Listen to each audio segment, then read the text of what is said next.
पृथ्वी पर रहने वाले हम इंसान हमेशा से ही ब्रह्मांड के रहस्यों को जानने की कोशिश में लगे हैं। कभी चंद्रमा, कभी मंगल।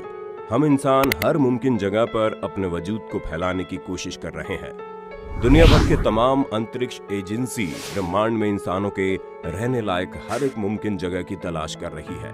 और ये घटना 22 अक्टूबर 2008 की है, जब अपने देश हिंदुस्तान के सतीश धवन स्पेस सेंटर ने एक अंतरिक्ष यान को चंद्रमा की तरफ भेजा।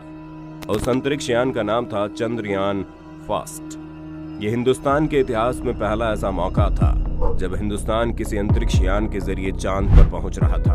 और चंद्रमा की धरती पर पहुंचते ही भारत ने एक ऐसी खोज कर दी कि पूरी दुनिया हैरान हो गई। 22 अक्टूबर साल 2008 का दिन हिंदुस्तान के इतिहास के लिए बहुत ही खास दिन था, क्योंकि हिंदुस्तान अपने खुद के टेक्नोलॉजी के द्वारा बनाए गए अंतरिक्ष यान से चंद्रमा पर पहुंच रहा था।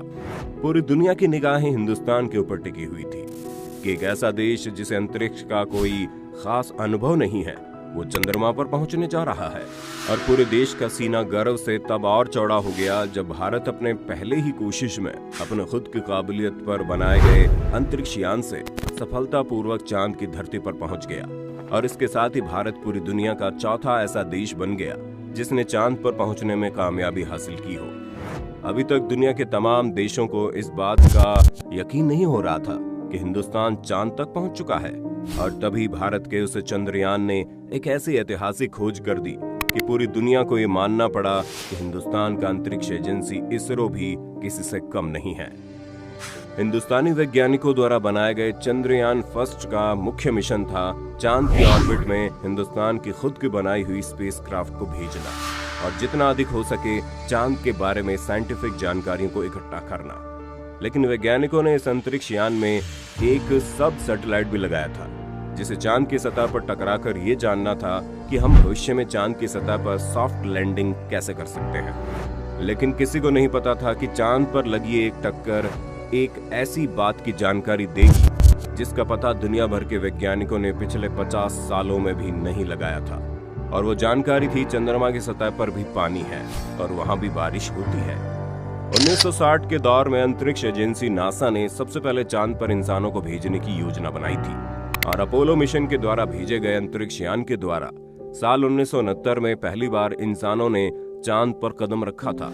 हालांकि ये बात सच थी या फिर अंतरिक्ष एजेंसी नासा द्वारा बनाई गई एक झूठी कहानी, ये किसी को नहीं पता।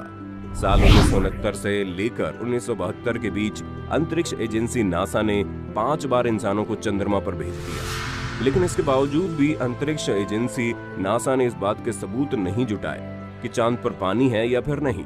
5 बार चंद्रमा पर कदम रखने के बावजूद भी नासा के वैज्ञानिकों का सिर्फ यही कहना था कि चांद पर पानी मौजूद हो सकता है, लेकिन इस बात का उनके पास कोई सबूत नहीं था। अंतरिक्ष एजेंसी नासा ने अपोलो मिशन में रुपए का खर्च कर दिया, लेकिन फिर भी नासा ने चंद्रमा के रहस्य के बारे में कुछ भी खास पता नहीं लगाया।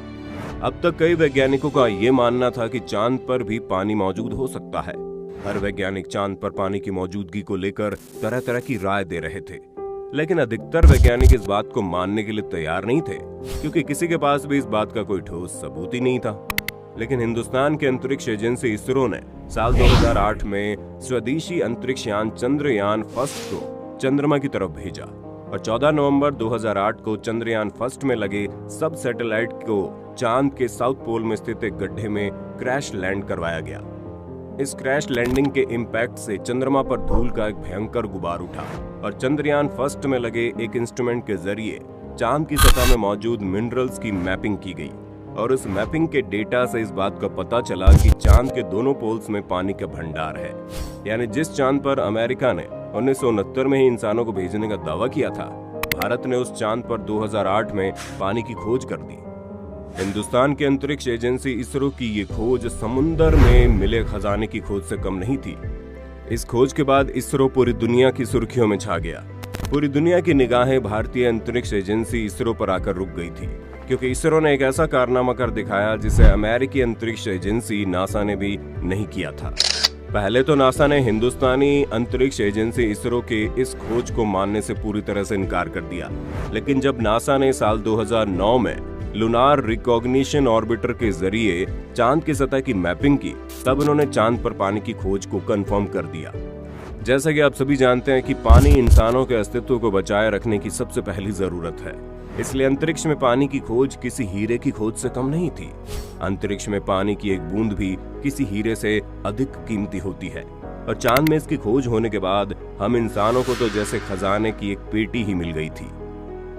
इसके बाद साल 2013 में नासा ने एक और मिशन लॉन्च किया, जिसमें एक रोबोटिक मशीन के जरिए चांद के वायुमंडल को बारीकी से अध्ययन करना था।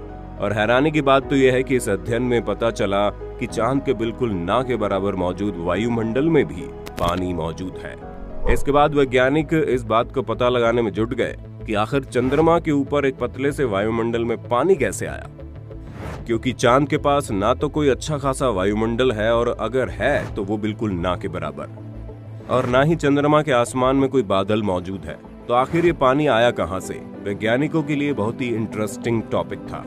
आप जानते ही होंगे कि उल्कापिंड अपने पीछे एक लंबी पूंछ की तरह बनावट किए आगे बढ़ता है।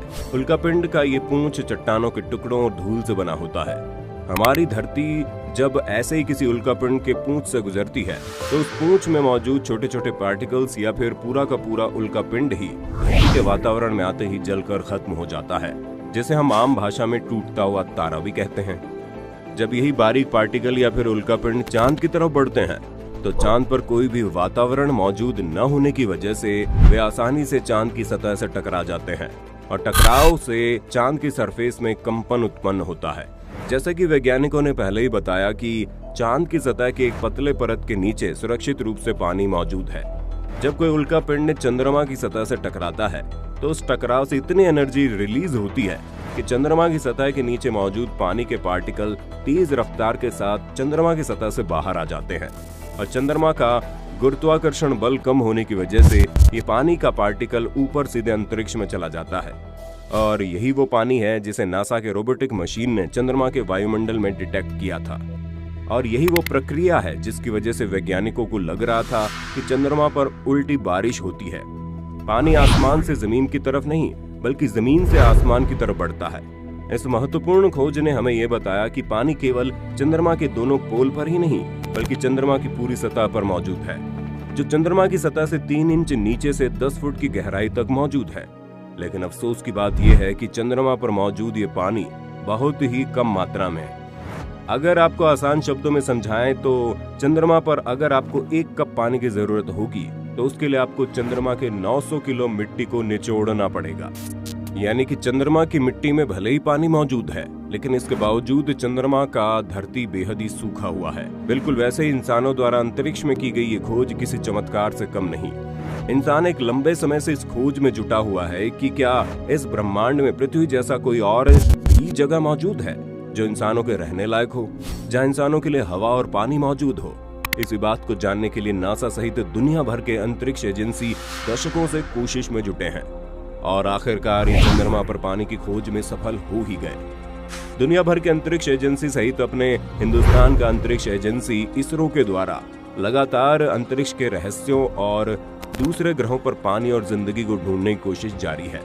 आने वाले समय में भी इसरो चंद्रमा पर अपने और भी अंतरिक्ष यानों को भेजने की योजना बना रहा है, और मुमकिन है कि हर बार की तरह भारतीय अंतरिक्ष एजेंसी इसरो इस बार भी कुछ न कुछ ऐतिहासिक जरूर करेगा।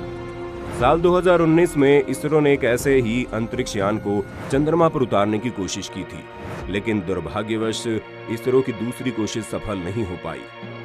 इसरो ने अपने अंतरिक्ष यान को चंद्रमा के एक ऐसे छोर पर उतारने की कोशिश की जहां पर आज तक कोई भी नहीं पहुंच पाया है। इस ऐतिहासिक कोशिश में जब अंतरिक्ष यान चंद्रमा से कुछ 100 मीटर की दूरी पर ही था, तभी उसका पृथ्वी से संपर्क टूट गया। हालांकि इसरो इसके बावजूद भी चंद्रमा पर जाने के अपने और अभियान को जारी रखा हुआ है। ये वीडियो आपको कैसे लगी और इंसानों द्वारा मंगल और चंद्रमा पर पहुंचने की कोशिश और वहां पर हवा और पानी की खोज के बारे में आपकी क्या राय है, हमें कमेंट करके जरूर बताइएगा। वीडियो अच्छी लगी तो लाइक कीजिए, और अगर आप हमारे चैनल पर नए हैं तो जल्दी से जल्दी सब्सक्राइब करके बेल आइकन को ऑन कर देना, क्योंकि हम आपके लिए ढेर सारी जानकारियों वाली वीडियोस लाते रहते हैं।